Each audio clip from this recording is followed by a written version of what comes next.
My name is Molly, and I am the manager of adult programs here at the Georgia O'Keeffe Museum, and it's always my pleasure for the first Wednesday of the month to be a part of the Mornings with O'Keeffe program. So thank you again for being here. I'd like to begin by recognizing the lands of the Pueblo people on which the sites of the Georgia O'Keeffe Museum stand. We recognize and honor their elders, past and present, and celebrate the vitality of their people today and into future generations. I offer this with humility and gratitude in acknowledgement of the need to confront the ongoing injustices of settler colonialism. I'd also like to extend a thank you to our members and donors who are here today, because it's with support from you that we're able to do programs like this. So thank you so much for your membership. If you're not yet a member and you're interested in learning more about what membership benefits can give to you, please visit our website at gokm.org/membership to learn more. Throughout this talk, please place your questions in the Q&A box, which can be found at the bottom or top of your screen, depending on your device. We'll try to answer as many questions as we can at the end of the conversation. For the duration of the lecture, the chat has been disabled. Please note that following today's talk, a recording will be made available on the O'Keeffe Museum's website in a week or two once we've added closed captions in English and Spanish to the recording. It is now my pleasure to introduce our presenter this morning, Randall Griffin. Randall is a university distinguished professor in the art history department at Southern Methodist University. After receiving a Ph.D. in art history from the University of Delaware, he taught at Vanderbilt University before coming to Southern Methodist University. He's had fellowships from the Luce and Kress Foundation and the Center for Advanced Study in the Visual Arts and at the National Gallery of Art. Dr. Griffin's articles have been published in Art Journal, American Art, the Burlington Magazine, and Oxford Art Journal. He's also authored 5 books, including Georgia O'Keeffe, The Late Work, which was published by Yale University Press. And today, Randall will be talking with us. He will be presenting a talk on Georgia O'Keeffe and abstract expressionism, and we are so delighted to have you. Thank you, Randall. I will turn things over to you. Molly, thank you so much for that warm introduction and for inviting me to speak. It's a real honor to do this. I also want to thank the staff of the Georgia O'Keeffe Museum Study Center and Library for greatly facilitating the research for my book on O'Keeffe's late work, and offer special thanks to Liz O'Brien for helping me assemble the many wonderful reproductions of O'Keeffe's paintings for the book. In this talk, I want to explore where we should place O'Keeffe in the history of post-war American art. That question has largely been ignored by scholars and critics because O'Keeffe's paintings have mainly been seen as examples of early 20th century modernism. By contrast, I argue that those works that date from after 1945 are reflective of post-war art and culture. In my talk today, I want to consider how O'Keeffe's art engaged with and also resisted fashions in American art of the 1950s and 1960s. O'Keeffe was never a member of the New York avant-garde in the post-war period, and even though she clearly engaged at times with the work of Mark Rothko, Barnett Newman, and Helen Frankenthaler, those artists were largely on divergent paths from O'Keeffe.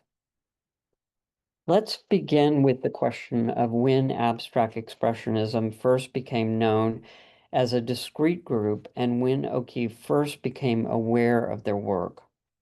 From our perspective today, it seems undeniable that American art of the 1950s was dominated by abstract expressionism. Yet that history was never so simple. It is true that Jackson Pollock, Mark Rothko, Robert Motherwell, and others exhibited at Peggy Guggenheim's Art of this Century Gallery, which operated from 1942 to 1947, and that works by some of those same artists were included in Dorothy Miller's Americans exhibitions at the Museum of Modern Art. But the first time artists, later known as abstract expressionists, exhibited together was in May and June of 1951 in Lower Manhattan in the exhibition 9th Street Show, which included works by 64 artists and was curated by Leo Castelli.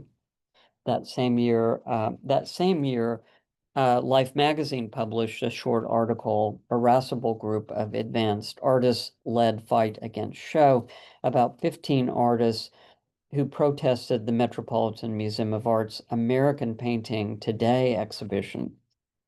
Many of these artists would later become known as the abstract expressionists. Even so, through most of the 1950s, the artists of the New York School, synonymous with the abstract expressionists, struggled to gain attention and success. William Rubin, a curator at MoMA, noted in 1993 that there was a widespread feeling among the abstract expressionist painters that the Museum of Modern Art was treating that group of artists as just one aspect of the local provincial product as compared to the pedestal on which they placed leading European artists. MoMA was very Eurocentric in the 1950s. Rubin makes a key point.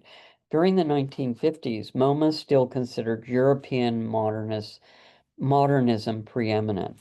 The first time abstract expressionism achieved real visibility among a larger group of artists was in MoMA's New American Painting exhibition in 1958 to 1959, which traveled to 8 European countries and included works, among other artists, Pollock, Smith, Arshile Gorky, and Theodore Roszak. To complicate that history, MoMA's New American Painting exhibition coincided with curator Dorothy Miller's influential MoMA exhibition, 16 Americans, which marked the moment when an even younger generation of artists, including Robert Rauschenberg, Jasper Johns, and Frank Stella, gained recognition, representing a break from the New York School. My book draws on my interview with Doris Bree, who was O'Keeffe's business manager for 30 years, starting in the late 1940s. She told me that O'Keeffe was always interested in new fashions in the New York art world. In the 1950s, O'Keeffe exhibited every year in New York, and she frequently visited there. O'Keeffe also subscribed to Art News between 1952 and 1962, and to Art in America from 1958 to 1960, so she must have known about abstract expressionism in the 1950s. O'Keeffe also had a sizable library of more than 3,000 volumes. Many of her books are about art, but she only owned a few books that focused on abstract expressionism, all of which date from after 1968. One could say that Irving Sandler's Triumph of American Painting, A History of Abstract Expressionism from 1970, marks the peak of the New York School's popularity, and O'Keeffe owned Sandler's book, along with others on Barnett Newman and Rothko. According to Doris Bree, O'Keeffe held Rothko in high esteem. Rothko was one of the color field painters, a group of abstract expressionists whose work is dominated by luminous geometric shapes, often with little evident brushwork. Bree said that O'Keeffe had been ecstatic about the Rothko exhibition she saw at the Yale University Art Gallery in 1970. Although we will probably never know when O'Keeffe first looked to the abstract expressionists for inspiration, there is no question that those artists, as well as their supporting critics, saw O'Keeffe as an outmoded modernist. Ad Reinhardt's satirical cartoon, How to Look at Modern Art in America, which dates from 1946, provides clear proof of that perception.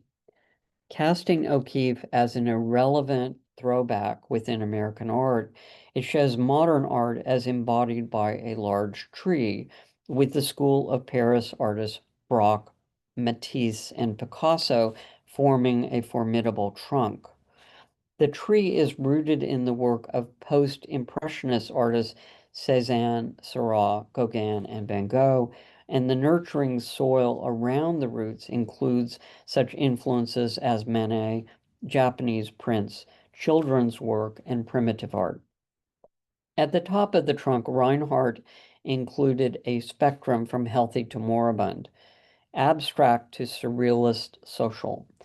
The four branches on the left are healthy and flourishing, their leaves labeled with the names of abstract artists, nearly all of them American, including Rothko, Stuart Davis, Fritz Glarner, Andre Masson, Mark Tobey, and Pollock. Conversely, the branch on the right is almost completely broken from the trunk, pulled downward towards its imminent landing spot in the graveyard of the defunct by the heavyweights associated with traditional art, subject matter, regionalism, still life, nudes, and illustration. The small and sickly leaves on the right include such artists as John Sloan, Charles Sheeler, Charles Demuth, and Niles Spencer. O'Keeffe is among this group of artists who were deemed anachronisms. Another key source that elucidates the perceptions of the New York avant-garde in the 1940s about O'Keeffe is Clement Greenberg's review in The Nation of O'Keeffe's retrospective at MoMA in the summer of 1946. In that review, Greenberg framed American art in terms of competing conceptions of modernism, and he used the O'Keeffe exhibition as a pretext to attack the first generation of American modernists, now often famous through their association with Alfred Stieglitz. Greenberg viewed Stieglitz and his circle as provincial and derivative of European art. He saw the early 20th century school of Paris, especially Cubism, as a touchstone for modernism and lauded its new treatment of the picture plane. For Greenberg, everything in art should be in service to a material truthfulness, and he saw it as axiomatic that art should always adhere to the properties of its medium, sculpture, painting, printmaking, photography, etc. In short, Greenberg saw an overt acknowledgement of flatness as an embodiment of the essence of painting. The strengths of O'Keeffe's work eluded Greenberg. He dismissively wrote, "The importance of George O'Keeffe's pseudo-modern art is almost entirely historical and symptomatic. The greatest part of her work adds up to little more than tinted photography. The lapidarian patience she has expanded in trimming, breathing upon, and polishing these bits of opaque cellophane betrays a concern that has less to do with art than with private worship and the embellishment of private fetishes with secret and arbitrary meanings." Critics generally saw O'Keeffe as a foundational figure of American modernism, and a few viewed her as an antecedent to the New York school. For Greenberg, though, she incarnated the flaws of the Stieglitz circle in her own particular fashion. He saw abstraction as a lingua franca of modernism and found O'Keeffe's illusionistic work contrary to the modernist tradition he revered. Greenberg's assessment that O'Keeffe's paintings have less to do with art than with private worship implied that they were narcissistic and self-indulgent, and by implication of no interest to men. The critic Samuel Coutts had made a sexist view more overt in his book Modern American Painters from 1930. O'Keeffe was being a woman and only secondarily an artist, he writes. Anna Shave has convincingly shown that the privileging of women artists' biographies was a common sexist trope in art criticism, and Greenberg was trafficking in those same gender biases. In spite of Greenberg's contemptuous views of O'Keeffe, her art in the 1940s does sometimes align with that of the abstract expressionists.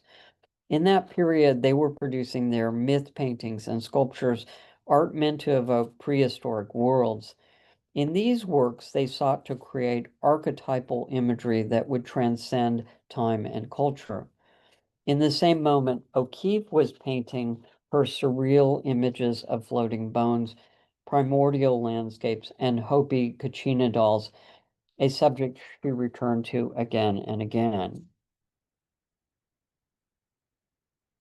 In the 1930s, skulls and bones became a major catalyst for O'Keeffe's art. Two of the hallmarks of her paintings are economy and crisp contour lines, which helps account for her choice to depict the animal bones she collected at the sprawling ghost ranch where she spent her summers. O'Keeffe's representations of bones should be seen as part of a current in modernism known as biomorphism. Myriad artists employed organic forms in their work. Those included the sculptor Jean Arp, Henry Moore, Barbara Hepworth, and Alexander Calder, as well as the painters Jean Miro, Archil Gorky, and Willem de Kooning.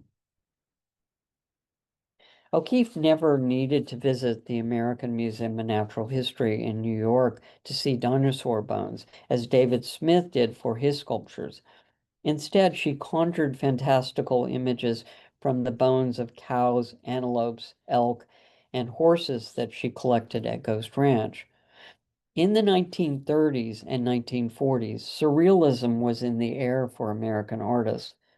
O'Keeffe had little interest in the pictures of the abstract surrealists, such as André Masson and Robert Motta, who inspired many of the future abstract expressionists. But the presence of the Belgian surrealist René Magritte's paintings of floating objects is apparent in her depictions of bones. O'Keeffe never seems to have mentioned in interviews or letters the subconscious as a source for her art, but she did own books by Sigmund Freud and Carl Jung, and her renderings of floating skulls call to mind the Jungian drawings of Jackson Pollock. So perhaps those ideas about the subconscious do underlie certain of her pictures.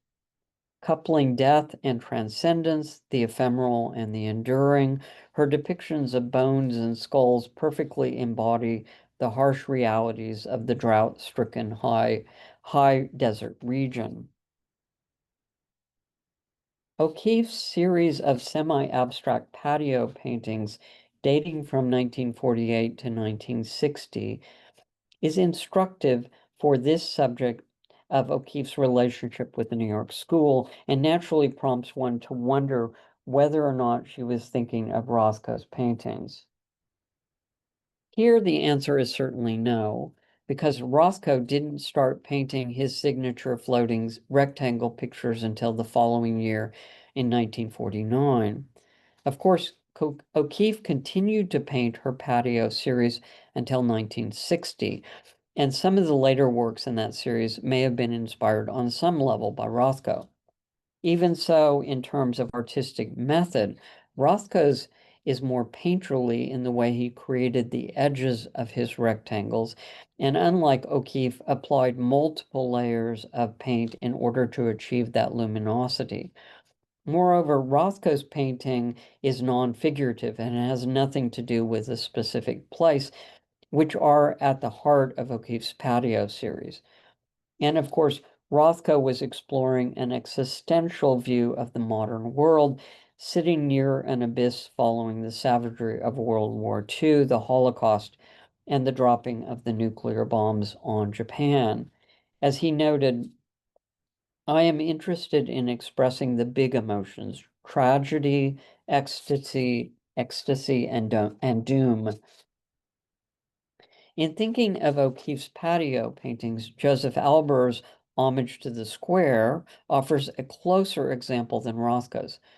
O'Keeffe and Albers were working on parallel tracks at the same time, but it seems unlikely that they were thinking of each other. There are differences between those series, above all that Alber's pictures purge any hint of naturalism and comply with a strict template of superimposed squares. Nonetheless, Alber's Homage to the Square and O'Keeffe's wall paintings are still quite similar. Each artist imbibed color theory, O'Keeffe from her training with Arthur Wesley Dow, and Albers at the Bauhaus with Johannes Itten. And both were exploring figure ground optical effects in which planes of color appear to recede and advance. It is important to add that the patio paintings were also infused with personal meanings for O'Keeffe. That house was a refuge for her, and she found that door a compelling mystery. Needless to say, she loathed uninvited visitors, and those paintings allow us access into a private space, yet, very much like O'Keeffe herself, remain aloof. A viewer may want to open that door, but it forever remains shut. It thus may be parsed as a fitting metaphor for O'Keeffe's need for privacy. In the spring of 1959, O'Keeffe took a series of flights around the world that resulted in a series of drawings and paintings of rivers. Those paintings moved O'Keeffe's art in a new direction and are distinct from her earlier landscapes. O'Keeffe's aerial depictions of rivers yielded new insights for her about line and color, and were also an audacious way for her to break free from the demands of naturalism. Those pictures exemplify Juan Hamilton's point that O'Keeffe refused to see abstraction as antithetical to figuration. The river paintings include no traditional organization of space with the foreground, middle ground, and background, nor do they allow us entry into those spaces as traditional landscapes do. O'Keeffe's river pictures convey a sense of discovery and reflected her interest in natural history and ecology. Those paintings are rhapsodic visions of the earth that cast it as a living organism. In thinking of what Doris Bree told me about the river paintings, that they have a cosmic dimension to them, it puts me in mind of the ending passage of Norman Maclean's A River Runs Through It from 1976, a wonderful, a memoir novel about Maclean's wonder-filled memories of the Blackfoot River in Montana where he grew up. Maclean writes, eventually, all things merge into one, and a river runs through it. The river was cut by the world's great flood and runs over rocks from the basement of time. On some of the rocks are timeless raindrops. Under the rocks are the words, and some of the words are theirs. I am haunted by the waters. I think O'Keeffe would have loved that passage. It is tempting to see O'Keeffe as an outlier in modernism in the post-war period. Yet her river paintings recall Rothko's floating rectangles and are even closer to Helen Frankenthaler's paintings, such as Untitled from 1960. O'Keeffe would have known Frankenthaler's work from Art News and Art in America, as well as from an exhibition in 1958 at the Whitney Museum of American Art, Nature in Abstraction, which included works by both O'Keeffe and Frankenthaler. O'Keeffe's river paintings evoke Frankenthaler's innovative stain technique of applying paint onto unprimed canvases. My point is that even though O'Keeffe used brushes to create her river paintings and their primed canvases, she was emulating the feeling of Frankenthaler's paintings. Like Frankenthaler's works, the river pictures are unapologetically beautiful and also capture the fluidity of both paint and water. O'Keeffe's river pictures are affirmations of the life of rivers, elemental forces of fluidity that are ultimately unknowable. Doris Bree said that O'Keeffe disliked one branch of abstract expressionism, action painting.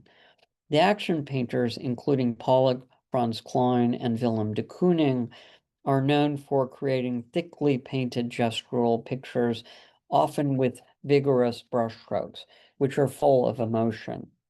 One can see why the critic Harold Rosenberg described them as attacking the canvas, and their paintings as an arena for battle.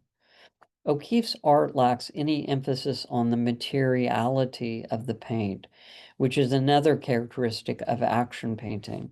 Furthermore, unlike works by the action painters, O'Keeffe's paintings are never raw and rarely imply violence or darkness. Indeed, O'Keeffe frequently used the word pretty to describe her work, which would have appalled the action painters.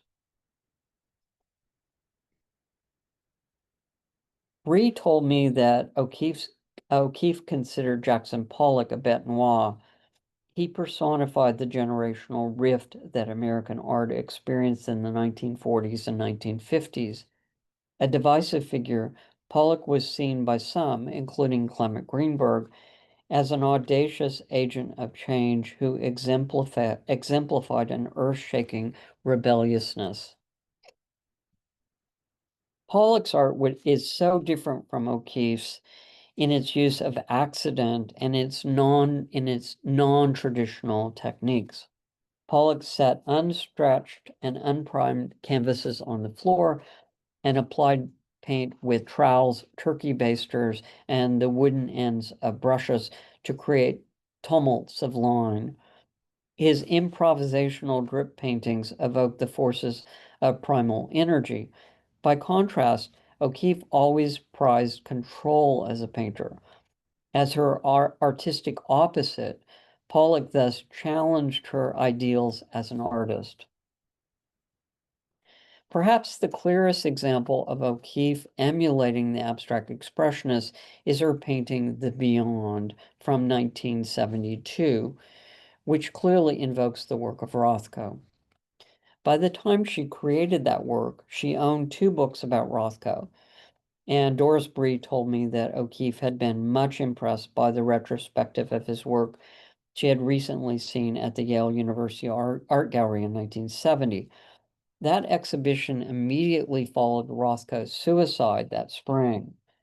With The Beyond, Rothko and O'Keeffe were exploring similar forms and meanings, and O'Keeffe chose a dark palette that echoes the one Rothko employed in the last years of his life. Even if Rothko meant the beyond as an homage, even if O'Keeffe meant the beyond as an homage to Rothko, it is impossible to understand it without considering O'Keeffe's inner life. She painted that work after she had lost her central vision owing to macular degeneration in early 1971. With its foreboding dark blue sky, the painting expresses a feeling of loss and disquiet. Moreover, the painting's title, The Beyond, connotes a domain that is unreachable, as well as the inevitability of death. In 1976, at the age of 89, O'Keeffe visited Washington, D.C. with her personal assistant, Juan Hamilton. This trip resulted in one of her most daring series, From a Day with Juan, which represents a highly abstracted Washington monument. These paintings co-opt a public and insistently national and masculine icon and make it uniquely her own. It is worth noting that as their title, From a Day with Juan, suggests, those works privilege O'Keeffe's own experience over the monument. With those paintings, she transformed a lovely fugitive moment with a friend into a cosmic and primal vision. Informed by the work of Rothko and Newman, those paintings cast the Washington Monument as a threshold to the infinite. The theme of transcendence reverberates throughout her art, and one might argue that it culminated in that series. Those pictures suggest a journey to another domain, and they capture something that seems uncontainable. Yet it is important to note that even with those radical pictures, she never abandoned the physical world during the post-war period. Because her fragile body and blindness are integral to those pictures, They are a moving and unique contribution to the history of abstract art. O'Keeffe's depictions of the Washington Monument resemble a tower of light, and therefore recall passages in one of her favorite books, The Secret of the Golden Flowers, suggesting that these pictures were tied to her interest in Buddhism. This book argues that proper meditation will lead to a spiritual state of pure light energy that rises upward and floats up to heaven. Let's now return to the question I began with. Where should O'Keeffe be placed in the constellation of post-war art? I obviously have not addressed the fact that her art has little in common with much of the avant-garde art that was produced in America between 1960 and 1980. In going through the parade of art movements during that period, from pop art to minimalism, one finds few, if any, correspondences. One art movement in that era that does overlap with O'Keeffe's O'Keeffe's pictures is earth art. Here I show Robert Smithson's 1,500-foot-long spiral jetty to remind us that O'Keeffe's river paintings should be seen as a distant cousin, owing to Smithson's fascination with ecology, with the ecology and history of that place by the Great Salt Lake in Utah. Smithson also wanted to express that place's connection with the larger cosmos. Another movement that intersected with O'Keeffe's work is second wave feminist art, such as Judy Chicago's iconic The Dinner Party from 1979. One would think that O'Keeffe would have been drawn to works like that, but Chicago's art it was starkly at odds with O'Keeffe's ethos as an artist. As Linda Grasso has argued in her pioneering study, Equal Under the Sky, George O'Keeffe and 20th Century Feminism, O'Keeffe incarnated first-wave feminist ideals and would have found the work of artists like Chicago preachy and political. Of course, Chicago meant The Dinner Party as a transgressive celebration of the female body and female pleasure, rather like some of O'Keeffe's own flower paintings. One post-war art movement that O'Keeffe found kinship with was post-painterly abstraction, in particular the work of Ellsworth Kelly. Starting in the late 1950s, a new type of abstraction emerged in painting with flat fields of color, crisp edges, curving forms, a compositional awareness of the picture frame, and matte or flat surfaces. Different names were used to describe that art, including hard-edged painting, and the first exhibition of post-painterly abstraction was held at the Los Angeles County Museum of Art in 1964 with artists such as Kenneth Nolan, Al Held, Jack Youngerman, and Kelly. O'Keeffe would have known their work through her art magazines and would eventually own 2 books about Kelly. In conclusion, O'Keeffe's post-war paintings overlapped at times with the work of the abstract expressionists, especially with color field painters Rothko and Newman, as well as with the stained pictures of Helen Frankenthaler. Yet O'Keeffe was never bound by the orthodoxies of high modernism, and her art always remained her own. Ladder to the Moon from 1958 is a good way to end this talk because it exemplifies the distinctive nature of her art from after the war. Setting aside the question of how O'Keeffe's art engaged with avant-garde fashions in the 1950s, works like Ladder to the Moon are some of the most magnetic of that period. Ladder to the Moon is pure O'Keeffe with its mixture of lucidity and mystery. That painting alerts us to O'Keeffe's interest in the fantastical, but it is also grounded in the physical reality of Ghost Ranch.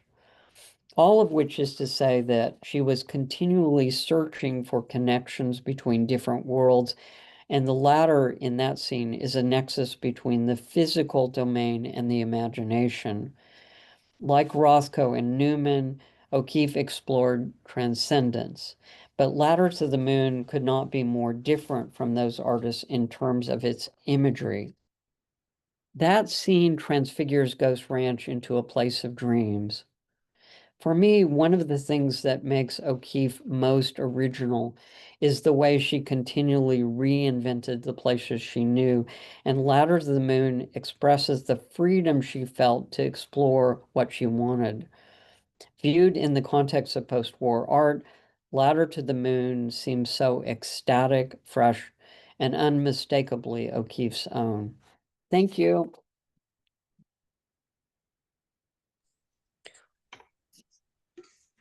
Wonderful. Thank you so much, Randall. That was amazing and so informative. Really appreciate your time in delivering such a wonderful talk. So thank you again. And a reminder to folks in the audience that now's a great time to ask questions, which you can do by submitting those into the Q&A box that should be appearing on your screen. But while we wait for some questions to come in, I just wanted to say how I mentioned this in other lectures as well as a part of the series, how very interesting it always is for me personally to see O'Keeffe being discussed in conversation with larger social periods with other artists, because the way you put it, I thought so beautifully, was situating her work and her story within the constellation of post-war art, and envisioning a constellation where all of these points of connection, but yet not just a straight timeline. We have all these things happening at once, and it was really interesting to see those comparisons that you brought. So thank you again. I wanted to ask you, in the process of your research, and something that you mentioned a few times as you were explaining O'Keeffe's relationship to some of these art movements and artists, it was just so interesting the way that you were able to call on your interview, of course, and getting information based on what O'Keeffe herself said about visiting exhibitions or reading things in magazines, but also her personal collection of books and things that she said herself, but also the physical evidence represented in her work. And I wondered if you could explain the process of sort of using all of those resources to create your research for your book, or even the talk for today, what that process looked like or felt like. I mean, the book uses a combination of primary sources with a lot of interviews, reviews from the day and such.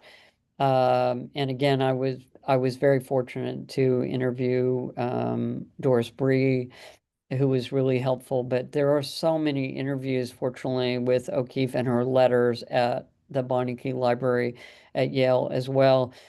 And another form of primary evidence, as I see it as an art historian, are the pictures themselves. So I always tell my students in graduate seminars that, of course, we are all individuals. We all have agency. And I think the great artists like O'Keeffe are very distinctive, right? She, of course, think of artists like Manet and Picasso. I was just teaching the other day Manet's great image of a courtesan, Olympia from 1863. And it's very much a kind of tribute to Titian's great nude, the Venus of Urbino. In fact, it's fairly close to a copy. And yet the two are completely different in the end. So I always ask the students to think, we're very much a part of our age. So O'Keeffe was a product of her period, her own aesthetic interests, her own wide-ranging interests, again, in natural history, in art, in travel, all kinds of, but also her biases. She's very much a product for we are distinctive, we're individuals, and yet we're also very much indebted to other things. So, and I think we're often, as an art historian, I always, distinguish between an artist's own intents um, and something known as iconology, which is Panofsky's great term, which really is a kind of cultural background noise that allows things to happen from, the style of a skyscraper in Chicago in 1885 to a Pollock painting to a Renaissance altarpiece, whatever. They're very much products of their time. So, and I don't think we're aware. If you think of how we speak, the words we use, how we dress, our habits, they're very much shaped by many things. And so I think as an art historian, it's important to mind both and really respect both the artist as an individual, and again, using their writings, using the pictures themselves, but then always think they're part of their moment. So this image of a ladder could not have possibly been painted without surrealism, but there are millions of examples, great paintings like this, that are certainly inspired by surrealism on some level. So it's that balance between, if I'm making any sense, between knowing that Molly is an individual, but you're also very much we're both part of this moment, if that makes sense. Yeah. It does make sense, and I think you illustrated that so well throughout your talk because, of course, she was existing in post-World War II America, but also had all these lived experiences that were very particular to her and are represented in her paintings. It's just a really interesting way to look at it. We do have a question from Leah. Leah, hi Leah. Leah works at the O'Keeffe Welcome Center, the Holman Studio. It's so great to see you and Mark in the chat. She wants to know if over the course of your research, you've noticed any similar relationships or similarities between O'Keeffe's sculptural work, her ceramic work particularly, and other modern ceramic artists such as Toshiko Takaezu or Paul Solder, if any of those things have come up in your research, or if maybe you were strictly focused on the paintings. It's a great question. And first of all, I have to admit, I mean, I do bring a few ceramicists in. I used to teach contemporary art here, but very few. So my understanding of contemporary ceramics is very limited. But I think at that point, because she's largely blind and she really is being mentored by Mr. Hamilton, she's looking at his pots, especially. I don't mean that the question's great, and I have no, she may have known, but she really at that point, she's reading large type, like I don't know what the font would be, 20, I mean, huge font that she gets a reduced version of the New York Times weekly, and she's reading that so she can read huge letters and she can look at certain things like obviously her garden and stuff, but it's such a reduced. So I don't think she has at that point she wasn't taking art magazines. I think personal assistants various personal assistants were reading to her. So I don't think she may have been, but I don't think she was probably aware. I think those pots, and some of them are quite accomplished, really are indebted to one Hamilton's own pottery and his teachings. They're beautiful, some of them, but again, I don't see them as terribly innovative. The sculpture, again, the late sculptures that are, I think, some of the most impressive sculptures she did at the very end in 1980. And they take all, they're really like sentinel forms. They remind me of Noguchi. They remind me of Giacometti's standing figures a little, but they also are very much indebted, I think, to Juan Hamilton's own work in bronze.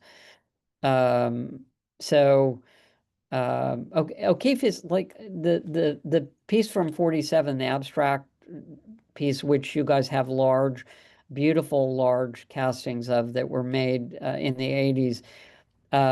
Those are beautiful, but they're really drawings to me. I don't think she's a natural sculptor. And that's, again, I think she thinks as a draftsman and as a painter. But again, the question's a great one. I don't know for sure. Oh, thank you. And that does add a lot of context to to how she was living her life at that point with her macular degeneration. We also have a question from Ryan. He wonders about O'Keeffe's titling of her work, which is a really interesting question. He wonders, how does O'Keeffe's titling of work fit with usual abstract work titles? He's referring specifically to the From a Day with Juan that you mentioned earlier in your talk as the Washington Monument. And he wonders over the course of her career what you think about her titles, whether she generally titled works the same way as other abstract artists, or if she had unique personal ways of doing that strike you. So if we look at so my own view is, if I were starting over as a young faculty member, and was 30 years younger, one brilliant idea for a book is the title in art.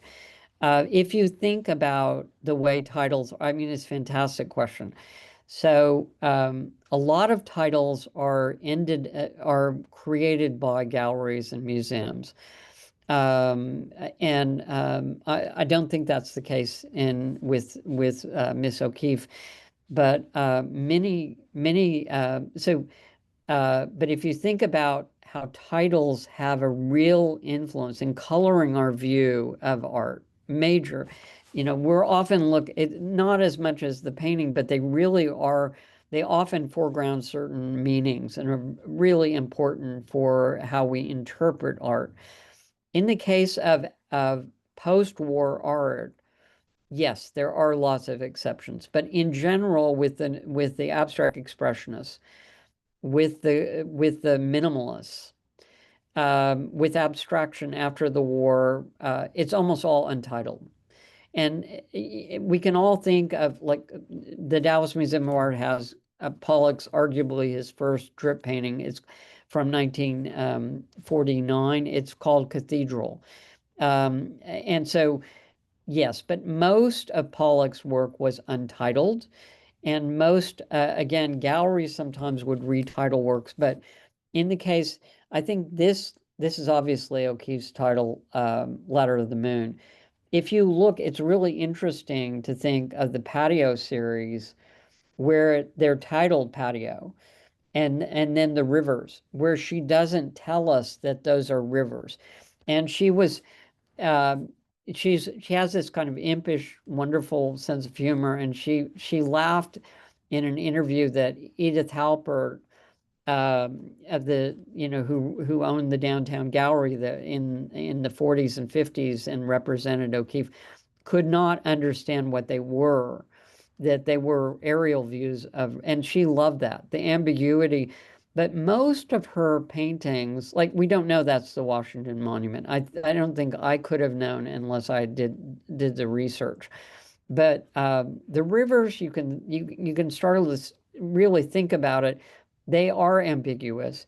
The patio, it's clear that's a wall with a door, although some of them are very abstract. So the title is really interesting. Most of them are titled, and sometimes a kind of poetic allusion to something, a distillation, but most of the titles apply to the subject matter in some way. But it's a fantastic question.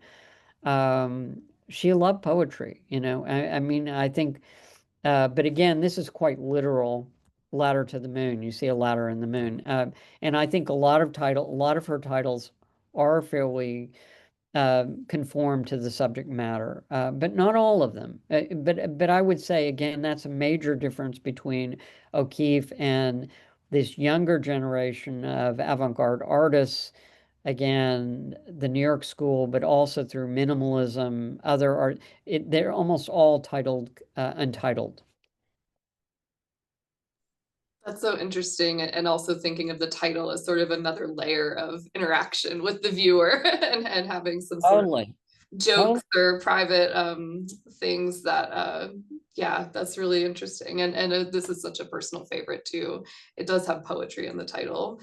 But speaking of, poetry and other things like that, I'd love to turn back to O'Keeffe's book collection and the ways in which you used her book collection to substantiate some of your arguments about who she was looking at and things like that. I like to imagine if someone were to look at my book collection, what they might think about me and the types of things I'm interested in. And I'm wondering, over the course of your research and looking at her books and magazines, was there anything that really surprised you or really confirmed something that you were hoping to prove, or anything remarkable over the course of your taking a look at her books? I mean, I knew from biographies that O'Keeffe was interested in a lot of, she's a really bright person and interested. She lived a long life and she was interested in many things. I think that and I knew that if the book had a kind of, it's the first comprehensive study of the work after 1945. So I knew for it to be properly grounded, I needed it to read all of course, the interviews and look at the pictures very carefully. And Barbara Buehler-Lein's magnificent catalog raisonné was essential. It's an amazing resource. I mean, it reminds me of David Anfam's astonishing catalog raisonné of Rothko. That's another monument in, that every library on modernism should have an amazing book. But I'm sorry, 2 volumes. They're both 2 volumes. But it was essential for me to read as many of the books and look. I spent a lot of time going through our library there at the library, and then I used. We have many of the books at SMU. I have a complete list of the library. So, and so in each case, I could tell if she had the exhibition catalog, or I knew that, for instance, what prompted her to go to Peru was probably a show at the Metropolitan Museum of Art. She owned the catalog on Peruvian art and culture. She had bought it the year before. She knew Chinese calligraphy very well, and she had catalogs from important catalogs that just several years before she painted her magnificent Winter Road painting in 63. She had been to the Morgan Library and seen a show of Chinese calligraphy. So very much like Motherwell, Robert Motherwell, also completely steeped in that tradition, and you can see that in his own work. What surprised me, so it was really important for me to nail down. So if you say an artist is influenced by this, like this painting is influenced by Miro's dog barking at the moon in Philadelphia at the Philadelphia Museum, but she had been multiple times. So, and she had books on Miro. So that wasn't, again, you have to be able to say that an artist was influenced by something. You need concrete evidence, if at all possible. Um, so what surprised me, it's a great question, um, is that her interest in science. I knew she had a kind of natural history bent. She has lots of books on lots of books on Native American culture, lots of books on, Paleolithic culture, like, wall paintings and early pottery and all that stuff, which is not really surprising. And lots of books from countries around the world. She traveled to 30 different countries in the last 3 decades of her life. And she had books on Egypt and all of these, amazing. So very, very wide-ranging interests. But what surprised me was that she had a lot of books on natural history that really are scientific in nature. She wasn't a scientist. Elliot Porter is much more, well, he was a research scientist, much more scientific bent than O'Keeffe. But nonetheless, she was really interested in understanding how things were made in nature and the interactions of ecosystems and things like that, and environmentalism. really interested in pesticides and pollution and all this. So um, her art, I would say the library, and the librarians are going to laugh because I'm probably wrong, is close to half of it's on art. Lots, it's a massive library that includes everything from books on Gothic cathedrals to lots of books on modern art, Picasso, many, but then she has all these other things on natural history that are really interesting. Yes, it's so interesting. She just had so many books, and for those of you who are in Santa Fe or plan to visit Santa Fe, the book collection's recently been moved to the Research Center, which is here near the museum in Santa Fe, and you can make appointments. And so they're in clear shelves, so you can actually kind of peruse the shelves. And there's just so many topics, as you said, but in novels and things like that as well. It's just Totally. super interesting. Another area of research that could certainly be taken on by someone who's excited to do something with those book titles. We do have a quick question from Whitney. She's wondering if you could go back just a little bit to the catalog raisonné you were describing from Mark Rothko. Who wrote that and how and what it was called, and maybe how they could get in touch with a copy of that. So David Ampham, who died last year, he edited two of my books with Phi.D. Press. One on O'Keeffe, a general view and of her work, and then also a large book on Winslow Homer. David was one of the most talented um, modernists, absolutely magnificent writer. And he wrote, I don't know, I think our library has something like 25 books, but the Met may have 50 or 60 books by David Ampham. He did do a lot of editing at various presses, but he was really important for his writing. The Rothko book, which was Yale University Press, came out, I'm guessing, around 1995, maybe wrong, but it won the College Art Association's Best Book of the Year. It is, he spent 10 years traveling. So if it meant that a collector had a Rothko in Hong Kong, he went there. It's not works on paper. There is a separate catalog raisonné of Rothko on works on paper, but this is just the paintings. So it's something like 1,000 paintings from the very early work in the late 30s all the way until his death. So he's in 1972. And it's a beautiful book. It's very clear. His intro essay is just stellar. But he is one of the finest writers, I think, in the field. Very, very accessible, incredibly erudite. He doesn't use a lot of jargon, but he's so literate. He's so well read. Just a brilliant writer. And it's sad that he that we've had that loss in the last year. So yeah. That's quite the recommendation. So hopefully folks in the audience will have a chance to look up some of those books, and it sounds like wonderful reading.